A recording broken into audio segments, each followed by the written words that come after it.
વડોદરા મહાનગરપાલિકાનું સને 2024-25નું revise budget અને 2025-26નું draft અંદાજપત્ર મ્યુનિસિપલ કમિશનર દ્વારા સ્થાયી સમિતિમાં મંજૂરીની અપેક્ષા રજૂ કરવામાં આવ્યું હતું. આ બજેટમાં લોકોના સૂચનોનો સમાવેશ કરવામાં આવ્યો હોવાનું સત્તા પક્ષ દ્વારા દાવો કરવામાં આવ્યો હતો. ત્યારે પૂર્વ વિપક્ષી નેતાએ સૂચનોના સમાવેશ અંગે જણાવ્યું હતું કે 30 વર્ષથી શાસન કરી રહેલા ભાજપ દ્વારા વિપક્ષ દ્વારા પ્રતિવર્ષ મૂકવામાં આવતી વિકાસલક્ષી દરખાસ્તો પૈકી એક પણ દરખાસ્તનો સમાવેશ કરવામાં આવ્યો નથી. લોકો પાસે સૂચનો મંગાવવાનું માત્ર નાટક છે. નહીં વધારો કરવો પડે, અમારા ગરીબ માણસ થોડા પોસાય છે. અને પૂરના બી પૈસા નહીં આવ્યા અમને. 200 રૂપિયા ખર્ચીને ત્યાં મામલતદારની કચેરીમાં જઈ આવી. મને ગરીબ માણસને કઈથી પોસાય ભાઈ? શું કીધું ત્યાં? તો કે આવશે આવશે એવું કરીને મેં 200 રૂપિયા ખર્ચ્યા રિક્ષાના.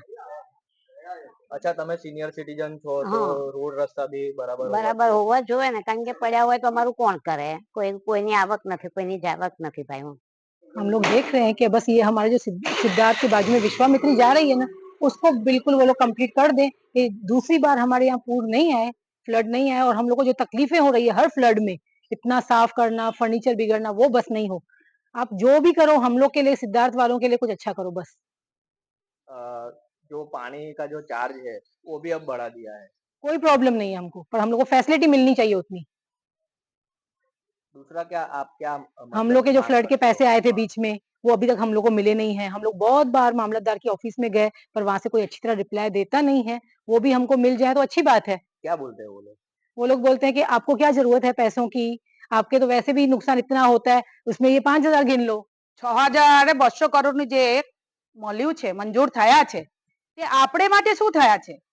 અમે લોકો, હું સિદ્ધાર્થમાં રહું છું, તૃપ્તિ સિન્હારાય, અને ઓગસ્ટ મહિનામાં પૂરાયા છે. આજે 9 વર્ષ શરૂ થઈ ગયા છે, જાન્યુઆરી પતવા આવ્યો, બરાબર? અમે લોકો 100 વાર ધક્કા ખાધા છે મામલતદાર ઓફિસમાં. તેમાં એ લોકો કે છે સારું આ ફાઇલ તમે લોકો જુઓ, તો અમે લોકો કરોડો ફાઇલ જોવા બેસીએ તઈ અભણ બનાવ છો. અમારા લોકોને ખબર છે, તમે એકવાર અમારા નામથી પેલા એન્ટ્રી મારો તો અમારા આવી જાય, તમે મોકલ્યા છે કે તમે મોકલ્યા નહીં, એ બરાબર? એ તમે લોકો કેટલા બધા ગરીબ માણસો છે, કેટલા મોટી ઉંમર વાળા માણસો છે, 200 રૂપિયા 300 રૂપિયા રિક્ષાના ભાડું કરીને તમારી પાસે આવે છે, તો તમે શું કરો છો? અને મને તો અમુક જણો કે છે તમે કઈથી આવો છો? કે સિદ્ધાર્થ બાંગલા. અરે બાપા, સિદ્ધાર્થ બાંગલા માણસોના તો પાસે બહુ પૈસા છે. સારું, તમને ના મળે તો તમારે હું, તમારે તો આટલું, પણ અમાર જે પૂરમાં ગયા છે તો બહુ બધું ગયા છે, આટલું તો ગયા નહીં. એ તો ગવર્મેન્ટ આપી ના શકે, પણ આપણે જે 5000 અને બીજા જે 1200 6200 રૂપિયા જે મળવાનું છે, તો મળવું જોઈએ કે નહીં? ગવર્મેન્ટ તમે શું કરો છો? અમે લોકો તમને ચૂંટાઈને તમે મંત્રી બન્યા છે, એમ તો તમે મંત્રી નહીં બન્યા, અમે લોકો બન્યા છે, તો બરાબર આવડે આપણે જોવાનું તમાર ફરજ છે કે નહીં? અને રસ્તામાં જો, અને વિશ્વામિત્રીને હું વાત કરું દર વખતે કે વિશ્વામિત્રી સુધારવાના છે, સુધારવાના છે, સુધારવાના છે, એ કરતા કરતા આપણે 35 વર્ષ થઈ ગયા. શું કરો છો વિશ્વામિત્રી માટે? કશું તો કરતા છે નહીં. બધી પૈસા આવે છે અને પોતપોતાના ખિસ્સા ભરી લો છો, અને રાજી ખુશીથી ચાલો છો. અમે જે ગરીબ માણસ છે, જે આપણે બધું મહેનત કરીને પૈસા કમાઈએ છીએ, તે પણ આપણે આ પૂરમાં બુડમાં બધા જતા રહે છે.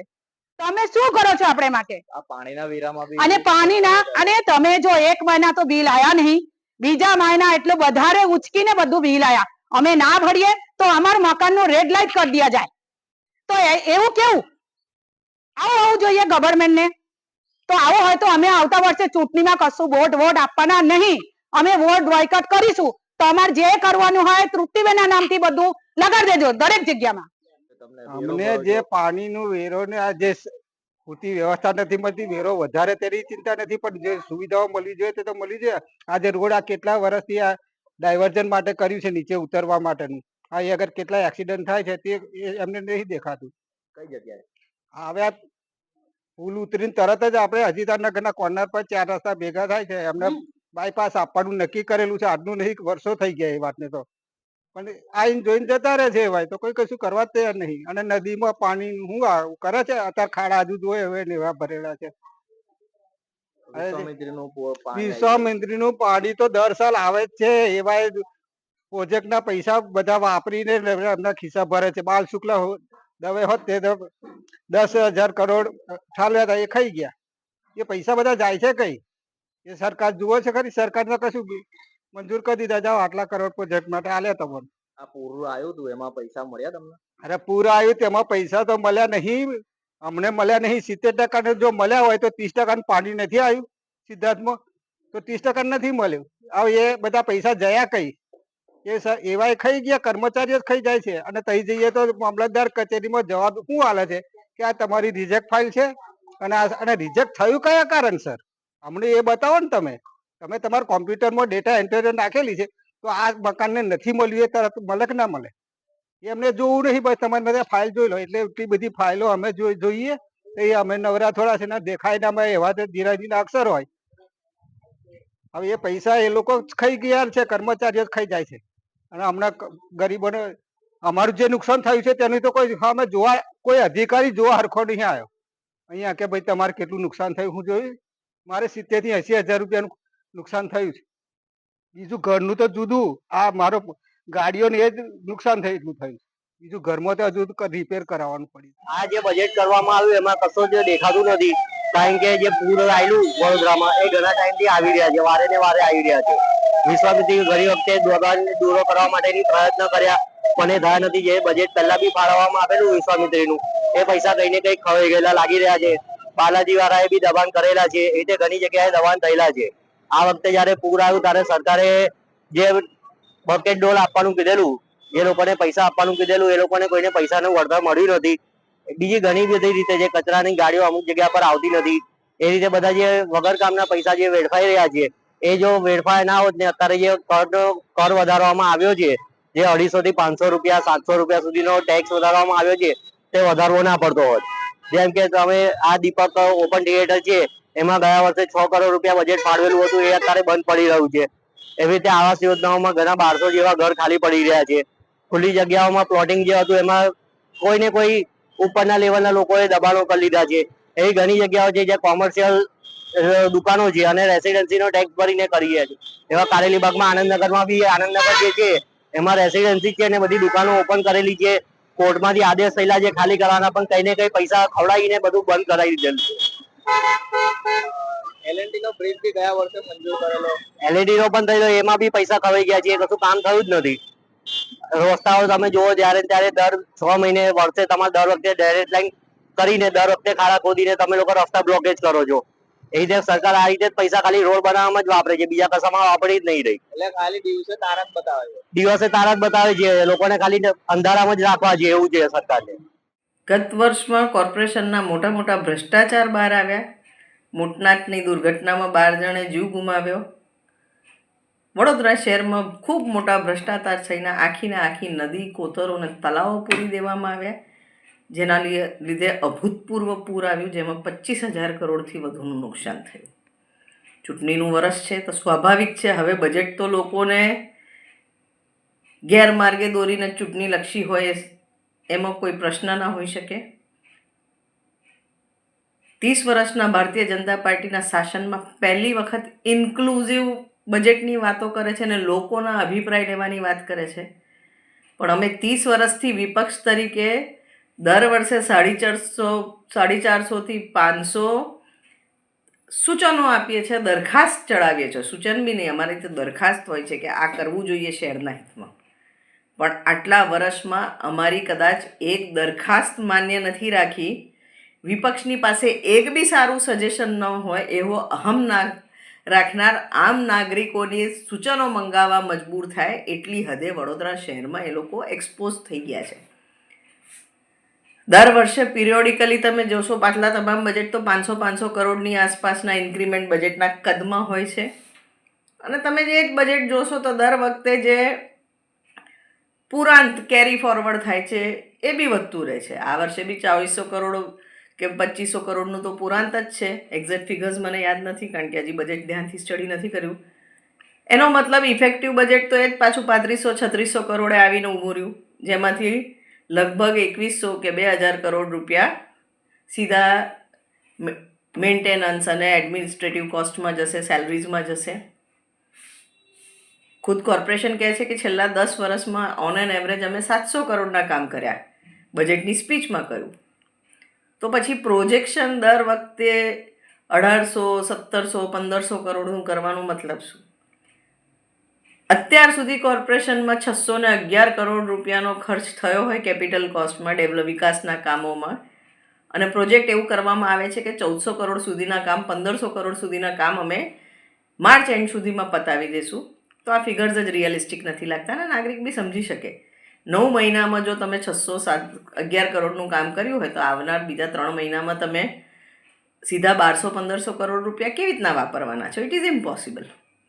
અને આ દર વખતે અમે પુરવાર કરીએ છીએ. કોર્પોરેશનની બેલેન્સ શીટના આંકડા પ્રમાણે ઓન એન એવરેજ 450-500 કરોડના કામ હોય છે.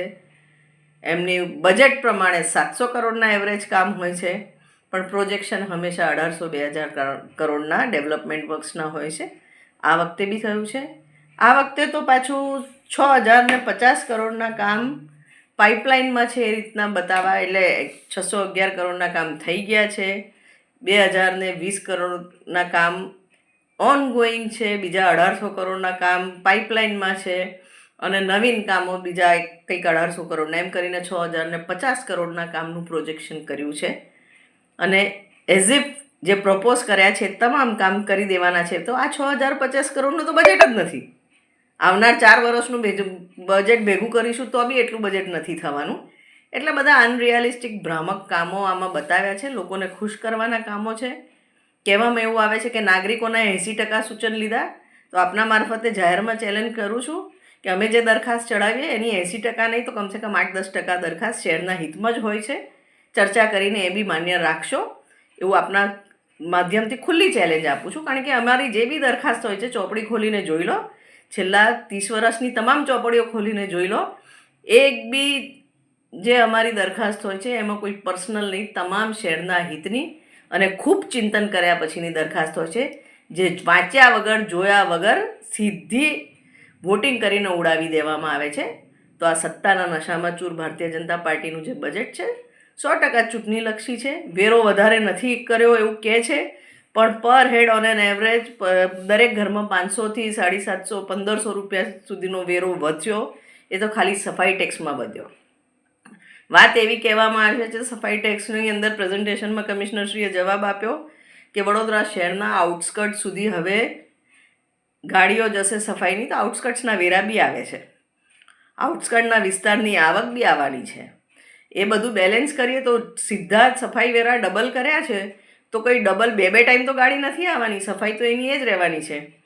અને સાથે જો તમે આટલો બધો વેરો વધારતા હોય તો વડોદરા શહેરના ઇન્ડિકેટર્સ બી જાહેર કરો કે આ વેરા વધારવા પછી વડોદરા શહેરને શું બેનિફિટ થવાના છે.